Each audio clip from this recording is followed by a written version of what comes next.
What is going on, people? Welcome back to another episode of the Mike Roach Show. On the agenda today, we are going to be speaking about the one, the only Toronto Raptor All-Star, Scottie Barnes. Okay, so talking about Scottie Barnes, because I've done every other starter for this team in regards to player profiles. First was Quickly. I did Pirtle, Barrett, Ingram. And so Scottie Barnes, I did save for last. And, I wanted to see what he was going to be like throughout the season, even though I know we pretty much know what Scottie Barnes is at this point. Sometimes I think, like, what do people honestly really think about Scottie Barnes? What do you think his projection is? What is his ceiling? Because to me, he still has more gears to go. He really can get to another gear. And I think some people think maybe this is it for him. This is as good as he's going to be. I reject that. I believe Scottie Barnes is a damn good player right now, and he's just going to get even better and better as time goes along. Listen, some of the things that I want to talk about: how has he been this season? His stats over the years since he's been drafted, pros of his game, cons of his game.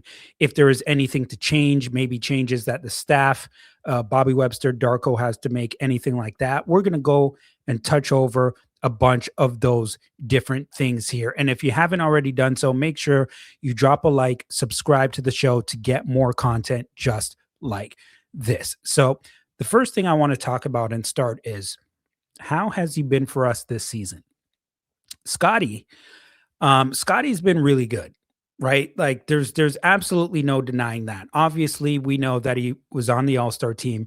And one of the first things that you think of when it comes to Scottie Barnes is just that he's a guy who can do anything, right? He can do absolutely anything. And I'm talking about on both ends of the floor. When you think about Scottie Barnes, right, from a defensive standpoint, we're talking about possibly the defensive player of the year. The guy is just absolutely phenomenal. Okay. From an offensive standpoint, can score from all three levels. Yes. Not a great 3-point shooter, but still can make shots, right, from 3-point range. Almost, I think, 30% on the season. So not great, but also I don't think he's looking to really chuck up a bunch of bad 3-point shots. He can get them and make them. He's a bit streaky.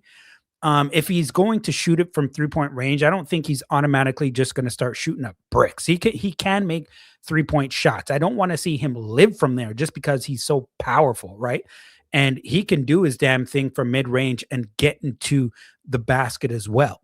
But I don't think he really has extreme limitations offensively. He's going to get better from 3-point range. He's going to get better from mid-range. He's good around the basket.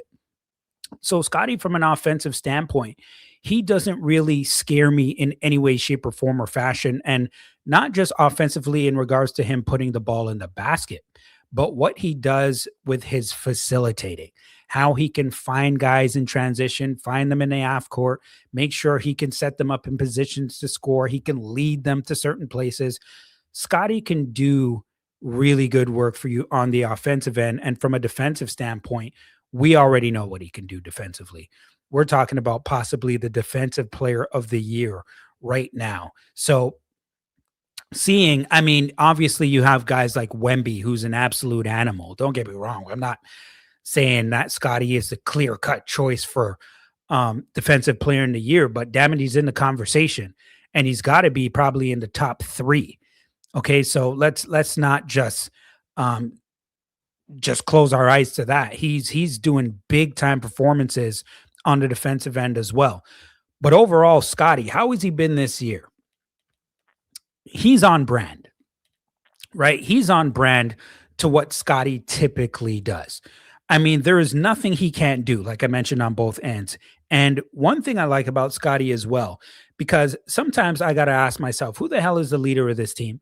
Especially when they're not playing great against bad teams and good teams on top of that. We know they can beat bad teams, but they can have rough showings here and there, but they are a team that has been put together with a big piece in Brandon Ingram coming into the lineup. And because of that, roles change a little bit, right? Like, we still don't exactly know for sure what this team is. We know they're a decent team. It's not the final product, But a lot of what the conclusion that you're going to make about this team is what they do when it comes to the postseason. We know they can beat bad teams, they struggle against good teams. And so we're actually going to see what they're really made of come postseason. And Scottie Barnes is going to be the guy that we're looking at the most. Obviously, we have other guys on this team that are paid big bucks. Brandon Ingram, Quickly, Barrett, per everybody in that starting unit, right? We know that Scottie is not looked at as a high volume scorer. I don't think he ever will be, to be completely honest with you. But in me talking about this and all the things that I'm going to discuss in this, and please leave it in the comments, right? What are your expectations of Scottie Barnes? Because I think that is one of the biggest things that we have to discuss. Expectations. Is he good enough right now with what you're seeing, or do you want to see more? And so pick one of those to answers. Is he doing enough? What are your expectations? Do you want to see more? Is he a number one option? Is he a number two option? Is he a number three option? Give me your opinion, and I will give you mine here in just a second. Now, to me, I think Scottie Barnes can be a number one option, but I look at him more right now as a number two option. To me, to be a number one option from an offensive standpoint, you have to be a bit more aggressive. You got to be a bit more aggressive to score the ball, in my opinion, even though that may not be necessarily his game. And it also has to do with the pieces around him.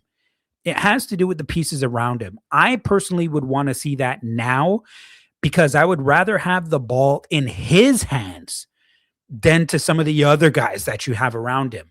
With the way that the team is constructed, you would rather me not see the ball in Scottie Barnes' hands? No, I would rather see the ball in his hands. Why?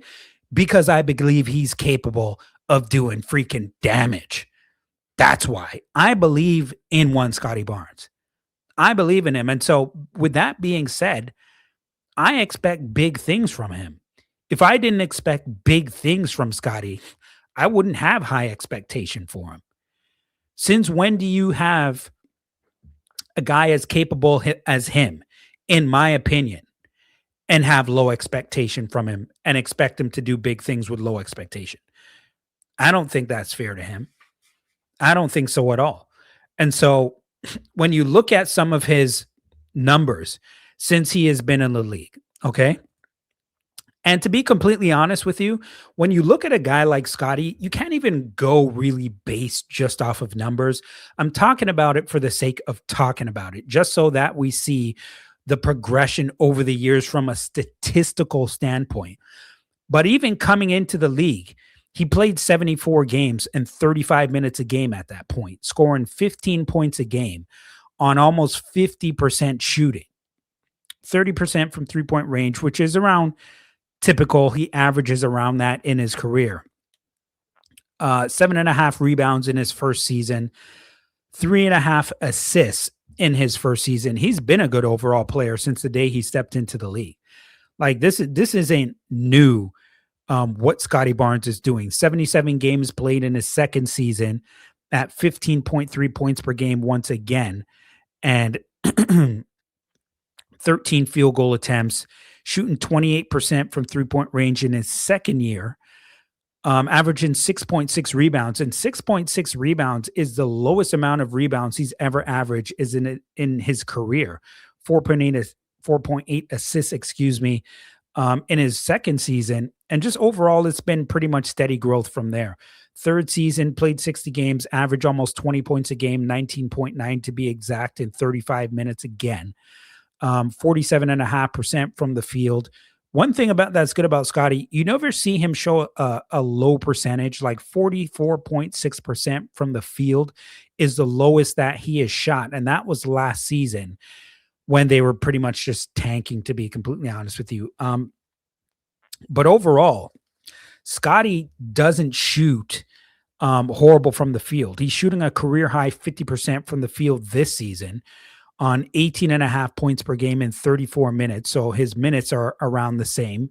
29.8% from three-point range. This is key to me here. 83.4% from the free throw line. And I'm going to talk about that a bit more after for a reason. 7.8 rebounds, 5.6 assists, 1.4 steals, 1.4 blocks. So he has tied his career high in steals right now, and that's probably going to go up before the end of the season, averaging a career high 1.5 blocks per game. And honestly, I mean, Scottie has looked really, really good. Really, really good. And so from a numbers perspective, I mean, he from a statistical number perspective, Scottie is a really good player, but you can't just look at him in regards to the numbers. That's what I'm here to talk to you about. You cannot just look at Scottie in regards to the numbers. You have to watch the game to see how he impacts the game, especially from a defensive standpoint, but from an offensive standpoint as well. Like Scottie does so much on the court that you can't put on a stat sheet that it's unbelievable. And anybody who knows basketball can watch the game and clearly see that, right? So over 50% shooting from the field this year. Now, most double doubles in his career currently right now at 27. And I already mentioned to you a career high in blocks, but free throw attempts to me is too low. Free throw attempts too low for me. 3.7 is too low for Scottie Barnes. For his ability and what he can do going to the paint, going into the basket, being forceful, I want to see Scottie Barnes get to the free throw line more. And not necessarily by baiting guys in with pump fakes. Yes, he can do that. He can do that from mid-range. He has the skill set to do it because people will bite. He can make that shot. But using that brute force that he has with the skill set, with the footwork to get into the paint and be aggressive, I think he can go into the lane and get to the free throw line a bit more. And I want to see him do that because of his ability to knock down free throws at a high percentage, right? And so looking at some of the pros, right? Or should I start with the cons? I think I'm going to start with the cons here actually because I don't have too many. I really don't have too many. So I think I'm going to start there and then I'll go to the pros of his game after. 3-point shooting. I put that as a con, even though it's like I'm reaching, I'm searching for something here. Yes, he's not a great 3-point shooter, but who the hell really expects him to be? You expect him to improve over time with the 3-point shooting. And don't get me wrong, sometimes they'll leave him there and let him take that shot. And, you know, the odd game, he'll knock down 3 or 4 threes. He's comfortable for shooting it. And I know, yes, he's not a great 3-point shooter, but what I actually look at, I'm not so necessarily terrified and worried about 3-point shooting from Scottie Barnes. He can take and make them, right? I'm worried about if he has the temerity to take the 3-point shot. He clearly does. I'm more worried about players who are too scared to take the shot, to be completely honest with you. And we don't have to worry about Scottie Barnes in that regard. I expect him to improve. And don't get me wrong, he's not great at shooting threes. I wouldn't say he's necessarily terrible at it either. And I don't want to see him live out there. But if he's open, I absolutely want him to take the shot because I do believe he's going to improve. He's gotten better to me. I think he's streaky, don't get me wrong, but he can make the 3-point shot. The other thing to me is lack of aggression and killer instinct. That will come to me in time. But as of right now, when you're playing against good teams, and don't get me wrong, I'm not talking about playing these bad teams. I'm not talking about going up against the Pelicans or going up against a Portland or a Utah or a Sacramento. I want to see this aggression when you go up against the Clippers. I want to see this aggression when you go up against the Knicks, when you're going up against Detroit, when you're going up against Cleveland, when you're going up against Boston, because the Raptors move as Scottie moves. The Raptors move as Scottie moves. When Scottie is aggressive, they just played the Pelicans, right? And yes, they're not a great team. They're not a good team at all, pretty much. And they were missing some guys, but Scottie quickly was not in that lineup. and we'll talk about Scotty in regards to this when I start talking about the pros of his game. I want the ball in Scotty's hand more. Quickly was out, so Scotty was running the point, and Jacoby Walter started in this game over Jamal Shed. He can provide you with some more shooting. Scotty having the ball in his hands as the point guard makes things happen. He makes things happen. I want the ball in his hands more. Why am I talking about that? Because I'm talking about the cons of his game and the lack of aggression. I want more aggression from Scotty. Why? Because I believe he's capable. And I want Scotty to search and destroy. I don't waste time talking about pros and cons of all these different players, and especially about Scottie Barnes, if I don't actually like really believe in a guy like Scotty, because I do. I do. Scotty, if you ask me, Scotty is one of the most unique players currently in the NBA right now. I mean, extremely unique. Think about what he does. Think about what he does from all aspects, from all aspects. And when I talked about before, how has he been this season? And sometimes I talk about the leader of this team. Scotty is transforming into the leader of the team. Like, he is already the leader of the team. There's a lot of room for growth, and he will grow into it. But some of the good aspects that I see about his character, right, is that number one, I've never heard any bad thing about Scottie Barnes in respect to his teammates and his coaches. Nobody says that they don't like Scottie Barnes. Nobody says that he's not a likable guy. And those things do matter. He's coachable on top of it. Those things matter because I think a lot of the time that, and I know a lot of us understand this as well, and you guys can let me know in the comments what your thoughts are. I think some of us underestimate how important it is to have chemistry as a team. Chemistry as a team matters. Go look at Oklahoma City. Look at the San Antonio Spurs. Those teams matter when it comes to chemistry. Look at the Boston Celtics. Chemistry matters a lot in basketball, in sports overall, period. You've got to be able to get along with guys. You got to be able to treat guys differently. As much as we say we have to treat everybody the same, yes, you do to a certain degree, but everybody's not the same. That's the thing. Everybody's not the same. And Scotty, to me, as the leader of this team, he's in everybody's ear. I think he has the attention of everybody on this roster, including the coaching staff. But I believe guys are looking for him to show up and show out against good teams. And we need Scotty to show up and show out against good teams, because I'm not sure that other guys around him will be able to make up for his absence if he doesn't show up. Are you following me here? Like, if Scotty doesn't show up against big name teams, I'm talking about Boston, Detroit, New York, whether it be the Lakers, Oklahoma City, whoever the case may be. If he doesn't show up with at least 28-8 or 22-9-10, I'm not sure somebody's going to step in to substitute for that, which is why we typically don't win against good teams. He's got to be that guy consistently because he has the skill set and the talent to do it. And he has the heart to do it as well.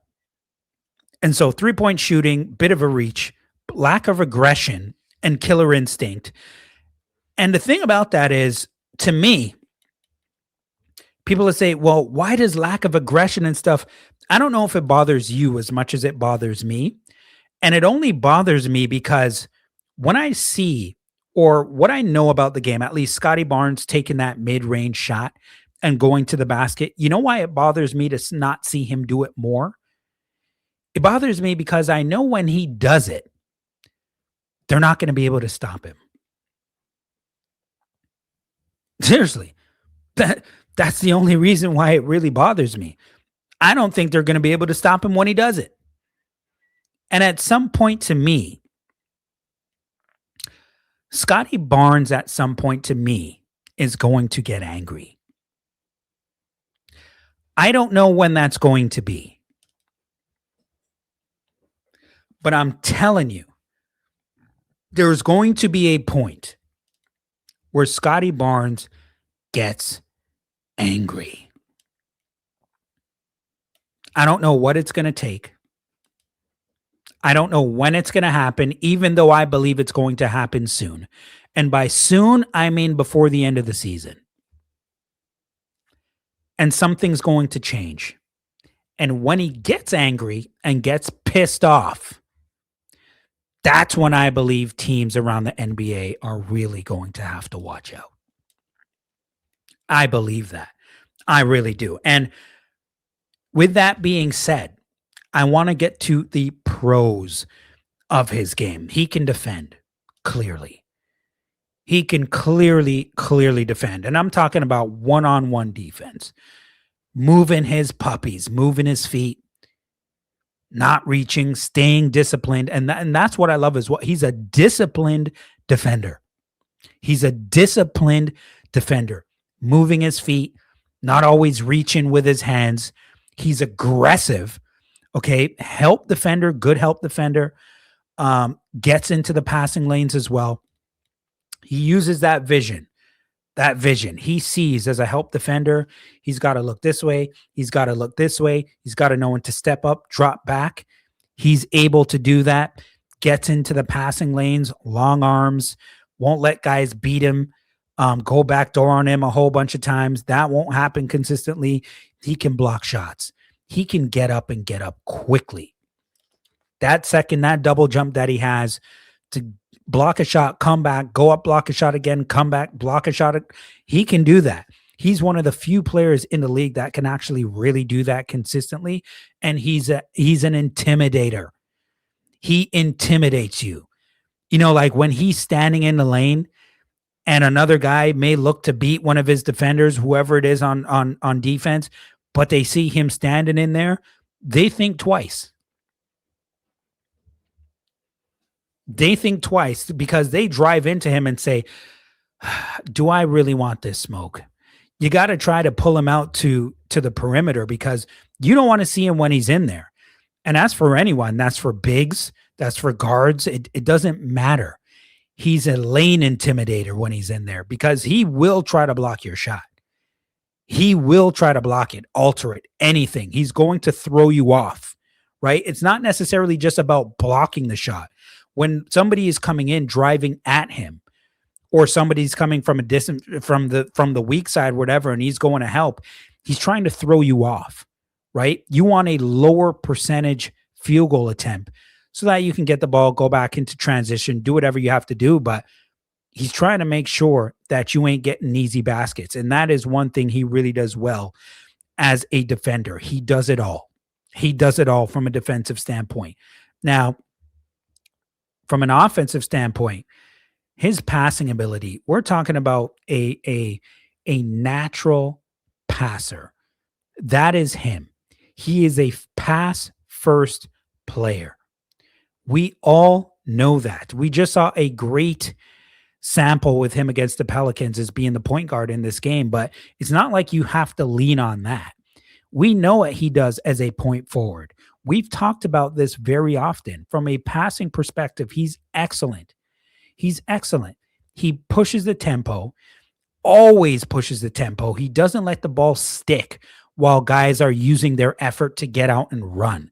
That's what drives me crazy with some of the other guys. He's always telling them, get your ass up the court. I'm trying to give it to you.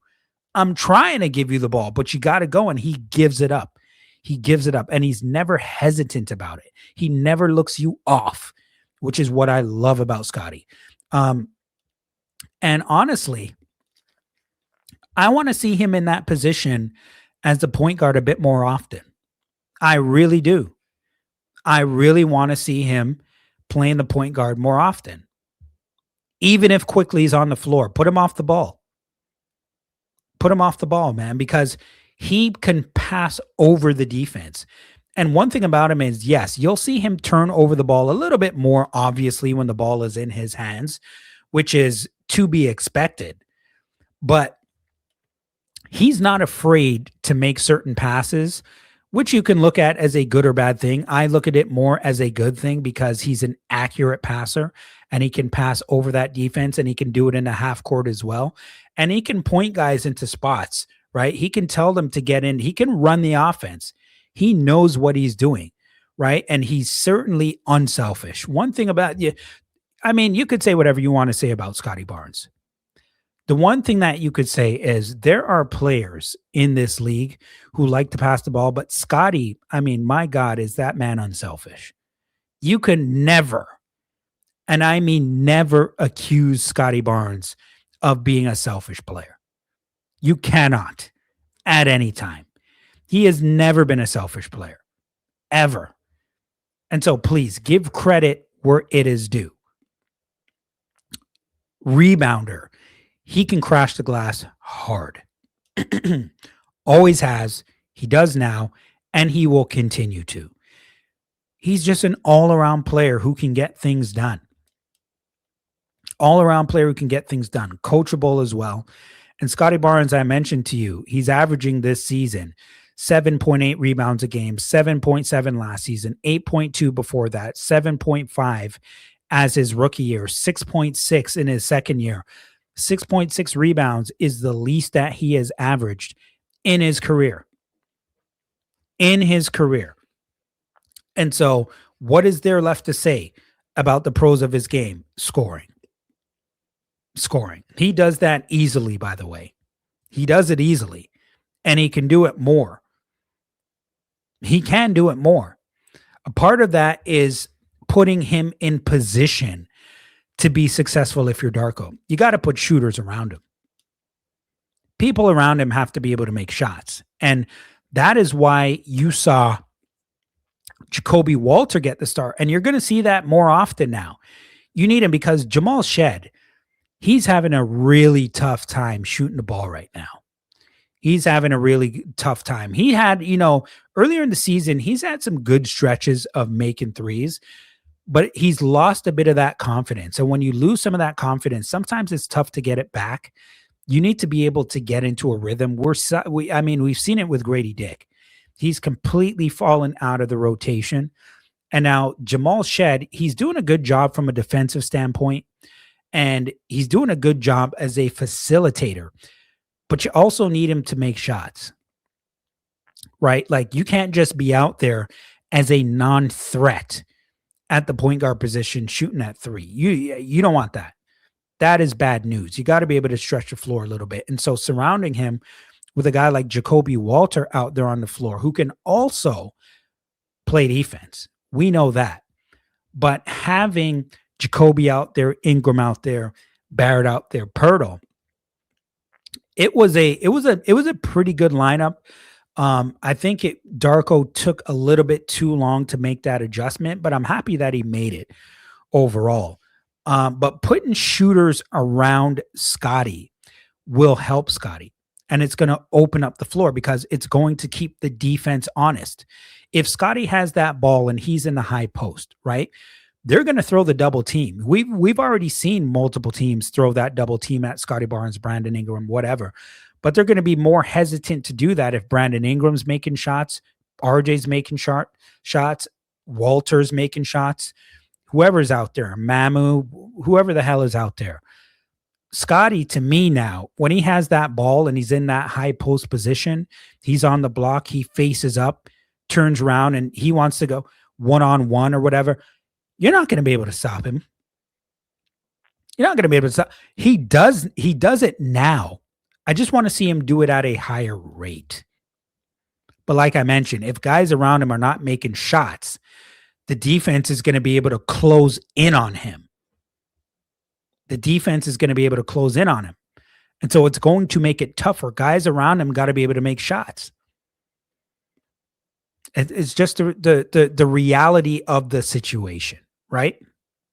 And so things are probably going to be a little different in terms of the rotation lineups slightly moving forward towards the end of the season. Now, I mean, single digits in games left here. Okay. Raptors, fifth in the Eastern Conference right now. And the schedule of games coming up here. I think I mentioned this last night on the show. You have Orlando coming up tomorrow, Orlando. Okay. Then you have Detroit, Sacramento. You have Memphis, Boston. You have a back to back with Miami. You have New York and you have Brooklyn. It's crunch time here. It's crunch time because you don't have the luxury of resting guys right now because you're jockeying for a position. You have the Raptors in fifth place. They are tied with, well, they're actually a half game in front of the Atlanta Hawks. They're a full game ahead of the Philadelphia 76ers. They're 2 games ahead of Orlando and Charlotte. And they are 2.5 games of the Miami Heat. The play-in is actually set up right now. It looks pretty nice. It would be Philly and Charlotte and then Orlando and Miami right now. Raptors would be taking on Cleveland if the playoffs were to start today. And how far are they? So they're not going to catch Cleveland. So this is going to be a race pretty much between 5th and 10th. Even though I think it's more of a race between really Toronto, Atlanta, and Philadelphia. But let me get back to Scottie Barnes here before I sign out. In totality, what I'm saying is this. Scottie Barnes has a really high ceiling, and we have not seen it yet. We haven't seen it yet. He still has more growing to do. And to me, that should be really scary for the rest of the league. What he is capable of doing. And I'm telling you guys this right now. And you guys can let me know if you think I'm going too far here. He's one of the most unique players in the league with what he can do on both ends of the floor, right? And we're not talking about a decent like two-way player. We're talking about one of the best when it comes to defensive players in the league, and what he's able to do from an offensive standpoint overall, being able to score and what he can provide with his passing, one of the better offensive players in the league as well. From that standpoint, not just scoring, but what he can do providing, creating for the rest of his teammates. At this point, all you have to do is let him keep evolving, but you got to put the ball in his hands more. Now, that's just not for Scottie. That's from a coach.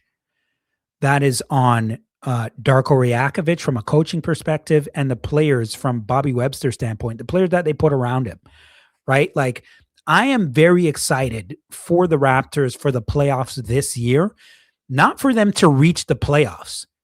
And I want to make that extremely clear. And you guys can let me know what you think about this as well. I'm not excited necessarily for the Raptors just to be in the playoffs. That's not what I'm super excited about. I'm excited for the Raptors to be in the playoffs so that we can have a full assessment of what we have on the roster. Yes, 82 games is a very big sample size. Of course it is. And we already know what we have in the roster. We already know that after the season, obviously, you're going to have to make some moves because of, whether it be from X's and O's, from a contractual standpoint, from roster management. Obviously, that's clear. Anybody can make that point clearly.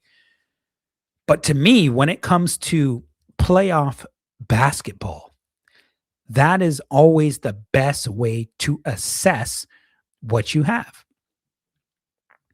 You're going to play the same team over and over and over again in a 7-game series, and you don't have any excuses to make here. The only thing you have to make are adjustments. The only thing you have to show is heart. The only thing you have to show is skill, talent, chemistry, leadership. All of these things are going to be on display. And so that is the assessment that I want to see. I want to see these guys play in front of a ruckus crowd, whether it be at home, whether it be at home or on the road. I want to see them play underneath the pressure. I want to see who's going to show up. I want to see who's going to fold like a lawn chair or a cheap tent. I want to see all of these things. It's the best way to assess your team. And yes, you can do that with 82 games. Don't get me wrong. But when you start going up against the good teams in the playoffs, now we can see what everybody is made of. And damn it, we want to see what Scottie Barnes is made of. Now, I expect him to show up. I want to see more of what the chemistry is going to be like with the entire team. I want to see more of what it's going to be like in regards to Darko Rajakovic making adjustments on both ends of the floor. That's what I want to see. And I want to see what and I'm talking about Scottie Barnes, what his aggressiveness is going to be like. Because I think he's that dude, and he has to be that dude for the Raptors because he can do it everywhere. At Mike Roach 7 on IG, at Mike Roach 23 on X. Make sure you follow, like, subscribe, and share the show. So here's your player profile. I didn't go too in depth when it comes to numbers and stats and all that kind of stuff. Just left it pretty much surface based on this one. But overall, Scottie has been absolutely fantastic for this team in what you have expected. In regards to your expectations, I guess that matters as well. What are your expectations? Are they too high, too low? I think mine are high, and they're going to stay high for Scottie because, like I mentioned 10 times already in this show, I expect big things from him. And so we'll see what these last games are like to finish the season, and we'll see what happens going forward in regards to playoffs, play-in, whatever the case may be. The Raptors are not a lock for the playoffs right now. They have to be focused. He's going to have to lead the way. And boy, do we have exciting times ahead of us. We actually have some things to talk about right now at the end of the season for the Toronto Raptors. Give me your feedback. Let me know your thoughts on the season with Scottie Barnes, how he has been, what you want to see, what you don't like, pros, cons for yourself, your evaluation of team chemistry and how it has been with him at the helm being the leader of this team. This is the Mike Roach Show. I'll talk to you soon in the comments, and I'm out.